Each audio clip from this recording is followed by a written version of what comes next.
दोस्तों, अगर हमें 5000 साल पुराना भारत देखना है, तो हमारे पास टाइम मशीन नहीं, हमारे पास है सोर्सेज।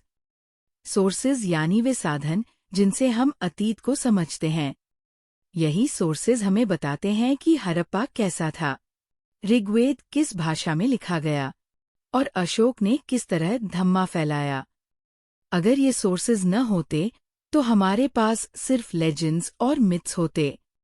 आज हम देखेंगे आर्कियोलॉजिकल सोर्सेज, लिटरेरी सोर्सेज और फॉरेन अकाउंट्स, जिन्होंने एंशिएंट इंडिया की पूरी तस्वीर हमें दिखाई। सोर्सेज को ब्रॉडली 2 हिस्सों में बांटा जाता है। आर्कियोलॉजिकल सोर्सेज, जो जमीन से निकलते हैं। लिटरेरी सोर्सेज, जो किताबों, ग्रंथों और यात्रियों की लिखाई से मिलते हैं। आइए इन्हें डिटेल से समझते हैं। सबसे पहले आते हैं आर्कियोलॉजिकल सोर्सेज, जिन्हें हम देख सकते हैं और छू सकते हैं। ये म्यूट ऑब्जेक्ट्स असल में हमारी हिस्ट्री के सबसे लाउड स्टोरी टेलर्स हैं। सिंधु घाटी की खुदाई से हमें मिला plant cities, drainage systems, seals और पॉटरी। हर मिट्टी का टुकड़ा, हर ब्रोकन पॉट एक कहानी कहता है। इन्हीं डिस्कवरीज ने हमें पहली बार बताया, इंडिया की सिविलाइजेशन सिर्फ विलेजेस तक सीमित नहीं थी, बल्कि एक हाईली डेवलप्ड अर्बन कल्चर थी। हड़प्पन सील्स सिर्फ व्यापार के निशान नहीं थे, ये लैंग्वेज, रिलीजन और सोसाइटी की खिड़की थे। आज भी इनकी स्क्रिप्ट पूरी तरह से पढ़ी नहीं जा सकी, लेकिन इनके सिंबल्स हमें उनके बिलीव्स और ट्रेड नेटवर्क का अंदाजा देते हैं। एग्जाम में अक्सर सवाल आते हैं, discuss the significance of Harappan seals. याद रखिए, ये एंशिएंट इंडिया की मिस्ट्री की है। दूसरी बड़ी कैटेगरी है इंस्क्रिप्शंस। अशोका के इंस्क्रिप्शंस हमें बताते हैं उस समय के रूलर्स जनता तक कैसे संदेश पहुंचाते थे। इमेजिन कीजिए, एक राजा खुद पत्थर पर लिखवा रहा है कि कैसे नॉन वायलेंस और धर्मा फॉलो करना है। एपिग्राफी से हमें पता चला कहा कौन सा रूलर था, किसने मंदिर बनवाया, किसने दान दिया। कॉइन्स सिर्फ पैसे नहीं थे, ये रूलर्स के विजिटिंग कार्ड्स थे। गुप्ता कॉइन्स ने हमें बताया कि उस समय कला और मेटलर्जी कितने एडवांस थे। इंडो ग्रीक कॉइन्स ने इंडो इंडियन कॉन्टैक्ट दिखाया। और सबसे महत्वपूर्ण, इन कॉइन्स ने हमें डायनेस्टीज की क्रोनोलॉजी फिक्स करने में मदद की।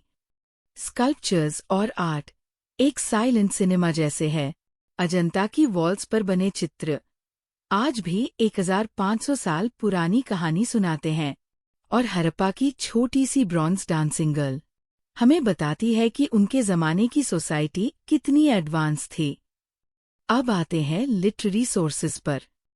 ये वो खजाना है जो हमारे पूर्वजों ने लिखा और आने वाली पीढ़ियों को सौंप दिया।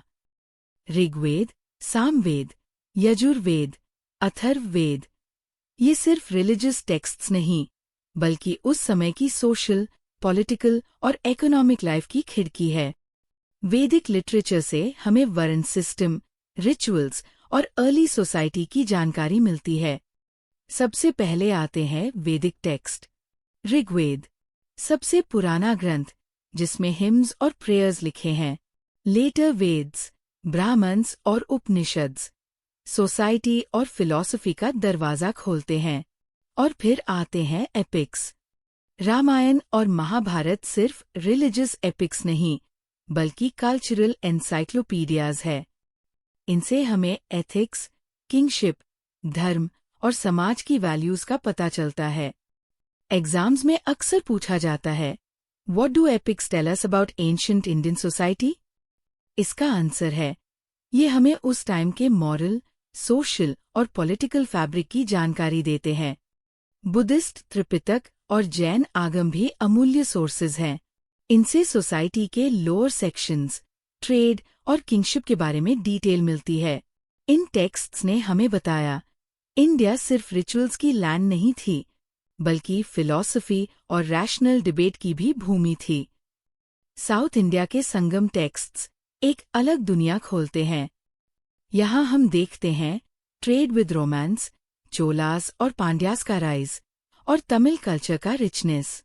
ये हमें याद दिलाता है कि भारत हमेशा से एक डाइवर्स और इंटरकनेक्टेड देश रहा है। एग्जाम ओरिएंटेड नोट: संगम लिटरेचर एक डायरेक्ट विंडो है साउथ इंडियन किंगडम्स के लिए।